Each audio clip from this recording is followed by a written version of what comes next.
Осындай әдемі көйлектерді тігіп үйренгіңіз келсе, видеоны аяғына дейін көріңіз және каналға тіркеліп кетуді ұмытпаңыздар. Баршамызға қайырлы күн болсын, құрметті менің көрермендерім. Бүгін 2 жасар бүлдіршінге қазақша ұлттық үлгідегі тақияменен көйлек жасайтын боламын. Тақияның размері кішкентай болғандықтан 54 см етіп аламын. Жолақты биіктігін 6 см етемін. 5 см етсеңіздер де болады. Және де 4-5 жасар балаға жасайтын болсаңыздар, жолақтың размерін 55 см етіп алсаңыздар болады. Енді төбесін жасайтын боламыз. Тақияның ол үшін бізге циркуль керек. Циркулімізді 9,5 см етіп өлшеп аламыз.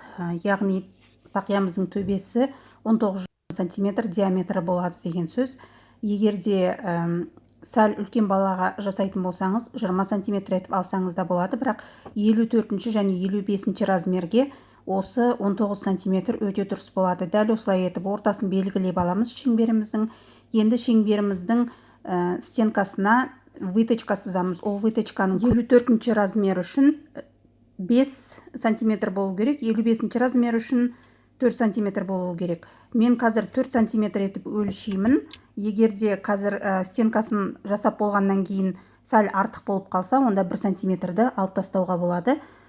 Бірақ та сенімді түрде, егерде 54 размер жасайтын болсаңыздар, 5 см етіп выточканы сызып ала берсеңіздер болады.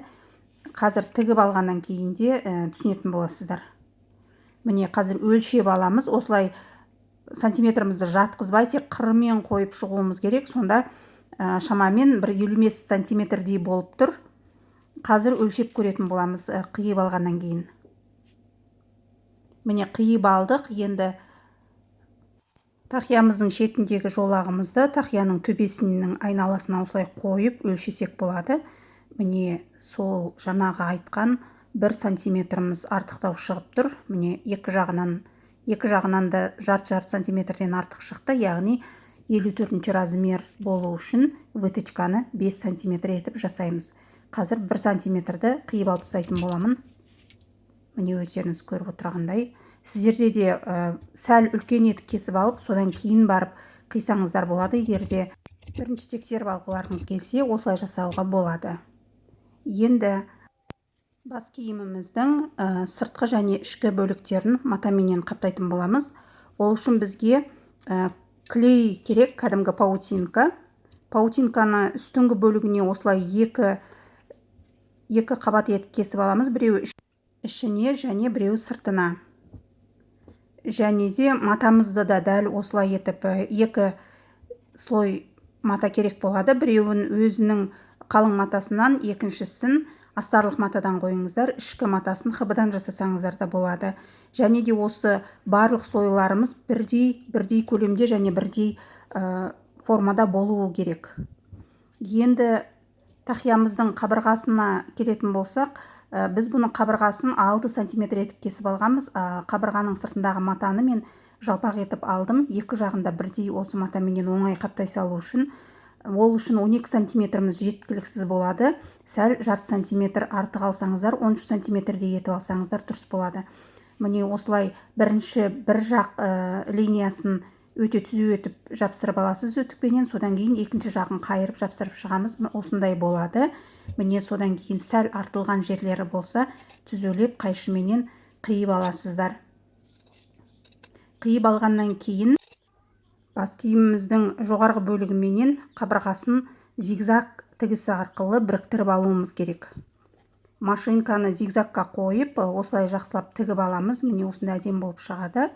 Енді осы выточкаменен шетіндегі ашық қалған бөлігімізді біріктіріп, тағы да жақсылап зигзагпенен тігіп шығамыз. Міне осындай бас киім болып шығады. Енді қолдағы бар тесма немесе әдемі ою өрнектерменен безендіреміз. Мен тесмамен жапсырып шықтым 2 қатар етіп. Енді төбесінен ең жоғарғы нүктесін үкінің теміріменен тесіп, үкіні астқа қарай темірін өткіземіз. Осылай қайырып, оны горячий клеймен қалың етіп жабыстырып аламыз. Горячий клейдің кепкенінше күтеміз, қозғамаймыз. Одан кейін міне осылай болып шығады. Соныменен бас киіміміз дайын болады. Келесі кезекте көйлегімізді жасаймыз, сөйтіп барлығын манекенге кигізіп көретін боламыз. Міне көйлегіміздің етегін дөңгелек етіп кесіп аламыз. Бұл жерде кішкентай қыз болғандықтан, 2 жасар қыз болғандықтан оның ұзындығын 30 сантиметрге жеткізбейміз. Осылай валандарымызды бірінен соң бірін тігіп алып, содан кейін кеудесінің алдыңғы бөлігіне қазақша ою өрнегімізді машинкамен бастырып тігіп аламыз. Одан кейін иығындағы 2 тігісін арқасындағы бөліктеріменен біріктіріп аламыз дағы. Әрі қарай оңай болу үшін тесьманы алдын ала тігіп, немесе ою өрнегімізді тігіп қойған жеңдерімізді енді иықтың жанына орнататын боламыз. Оны орнатып, екі жағындағы боковой шовтарын барлығын жабамыз. Кеудеміз осындай қалыпқа келеді. Мойнын мен тек қана оверлоктап қоямын. Оны қайырып тіксеңіздер де болады, болмаса косая бикамен жапсаңыздар да болады. Мен косая бикамен жабатын боламын. Басқасы осындай 2 жай ғана полоска, алдыңғы жағы дөңгелектелген, соны машинкаменен бүріп алып, беліне әкеліп тігеміз. Артқы бөлік осылай ашық қалады, себебі ол жаққа замок тігіледі. Беліндегі шовын мен оверлоктап алдым. Оверлоктамай-ақ оны юбканы қосып алғаннан кейін бірге оверлоктасаңыздар да болады. Юбкада осындай ашық жер қалдырғамыз. Бұл жерге дейін замок тігіледі, сондықтан ашық. Енді осы ашық жерді артына келтіріп, кофточкамыздың да артына қарай ашық жағын келтіріп, осылай біріктіріп тігіп аламыз. Сонымен көйлегіміз осындай әдемі қалыпқа келе бастайды. Міне етегіміз дөп-дөңгелек, нағыз қазақтың қызының киімі болып шыға бастайды. Енді артқы ашық линияға замогымызды тігіп шығамыз. Мен қыздар, менің YouTube каналымда арнайы түсірілген видео бар. Потайной замокты тігу деген. Потайной замокты өте әдемі болып шығу үшін қалай тігеміз. Мына беліндегі шовтары қалай бірдей болып, стыковкасы дұрыс болып шығу керек. Соның барлығын сол видеода көрсеткенмін. Соны жақсылап қарап алсаңыздар болады. Және де мойнына байланысты косая бейка тігуге арналған тағы да арнайы бір видеом бар. Ол жерде косая бейка жасаудың 2 түрлі тәсілі деген видео бар. Тура осындай қазақша көйлектің мойнына сол жерде косая бейканы 2 түрлі жолмен өз қолымызбен жасап, соны әдемі етіп, осылай замоктың шетін жауып тігу тәсілдерінің барлығын көрсеттім. Осы аталған 2 видеоға ссылканы описанияда қалдырамын, және мына жоғары жақта қазір экранда көрсетіліп тұрған подсказканы басып көрсеңіздер де болады. Міндетті түрде замоктың шетін осылай косая бейкамен жабамыз, себебі ол бүлдіршініміздің мойнын тырнайды, тырнамау үшін жабамыз. Енді көйлегіміз бен тақиямызды манекенге кигізіп көретін боламыз. Пайдалы каналыма тіркеле кетіңіз.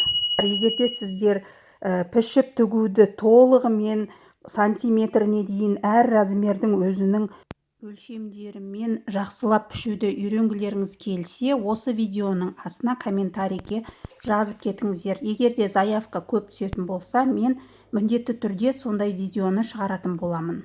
Және де дәл осы көйлекті әртүрлі түстен, әртүрлі етіп жасауларыңызға болады. Барлығының тігілу жолдары бірдей.